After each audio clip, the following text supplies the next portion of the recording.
Hello, habari ya wakati huu wapendwa, karibu tena kwenye chaneli yetu ya Penikia Afya.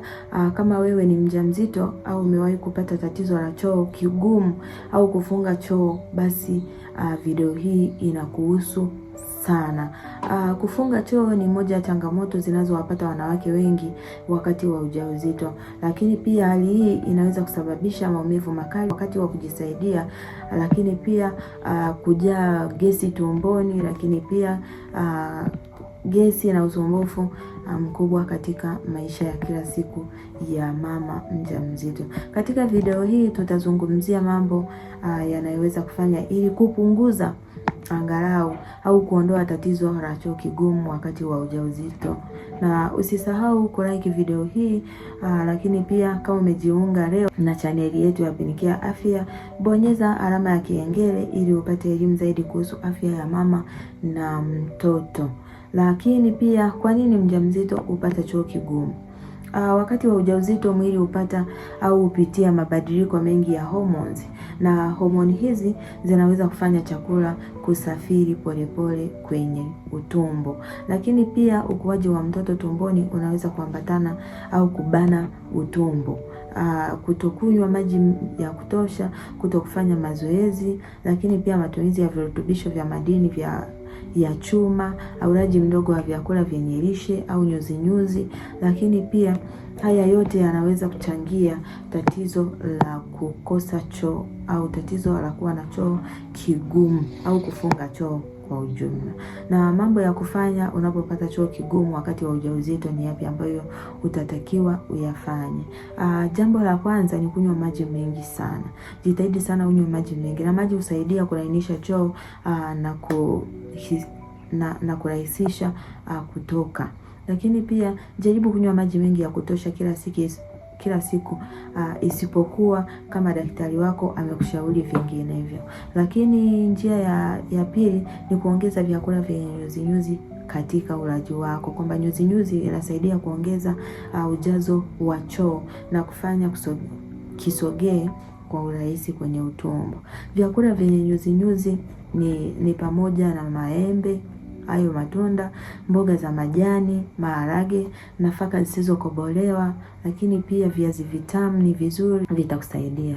Kula matunda mara kwa mara, kama mapapai yaliyoiva, maembe, chungwa, pears au pea, tikiti maji, vinaweza kusaidia kuboresha mmeng'enyo wa chakula na kupunguza tatizo la kufunga kwa choo kwa wewe mama mjamzito. Hata wewe ambaye hauna ujauzito lakini una tatizo la kufunga choo au kupata ugumu wa choo, hii pia itakusaidia.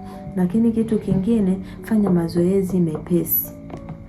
Hii kutembea labda dakika 10, dakika 20 hadi 30 kwa siku inaweza kusaidia utumbo kufanya kazi vizuri. Na kabla hujaanza mazoezi yoyote, hakikisha unafuata ushauri wa daktari wako ili aweze kukusaidia, kukushauri kwamba kwa hali ulionayo unaweza ukafanya mazoezi au la, na hii itakusaidia sana.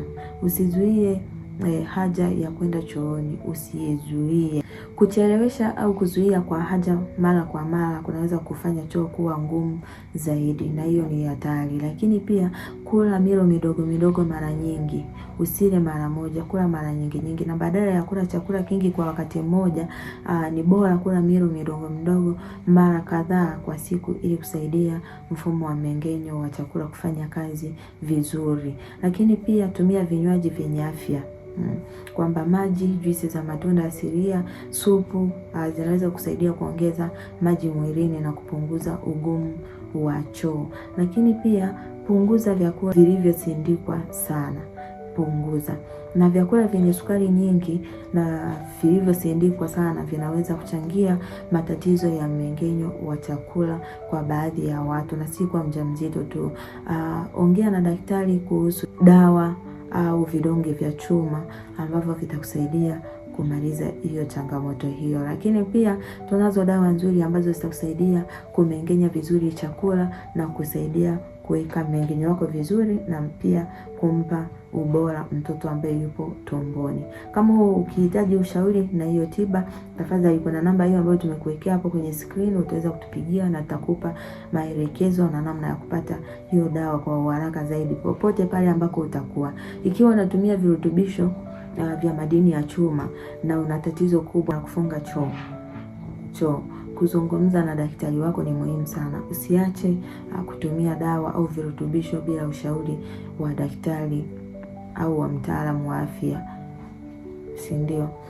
Pata mapumziko ya kutosha, hiyo nawafundisha kila siku.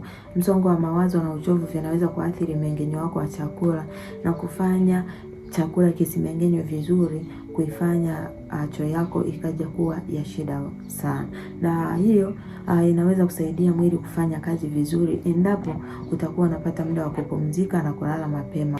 Kama nilivyowaambia, umuone daktari haraka ikiwa hujapata choo kwa siku nyingi, au kwa maumivu makali ya tumbo, au kwa damu yenye choo pia kama unatoa, na kama unatapika sana, kufunga choo, tupigie simu, tutakusaidia kwa ushauri na tiba pia. Kwa ujumla, choo kigumu au kufunga kwa choo wakati wa ujauzito ni tatizo linalowapata akina mama wengi au wajawazito wengi, na tatizo hilo mara nyingi linaweza kupungua kwa kunywa maji ya kutosha, kula vyakula vyenye nyuzi, kufanya mazoezi mepesi na kuzingatia lishe bora kama nilivyowafundisha hapo juu.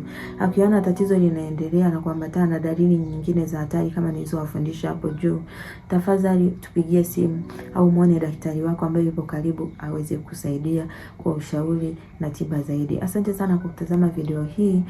Kama umejifunza jambo lolote jipya, hakikisha usisahau kulike, kushare na kujiunga na chaneli yetu ya Penicare Afya. Andika kwenye maoni yako kwamba je, ni njia gani imewahi kusaidia kupunguza tatizo la kufunga kwa choo au wakati wa ujauzito, na kama si wakati wa ujauzito, labda uliwahi kupitia hiyo changamoto, uliweza kufanyaje na ukawa salama.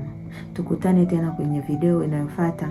Asante sana kwa kuwa nasi na kwa kutazama video hii.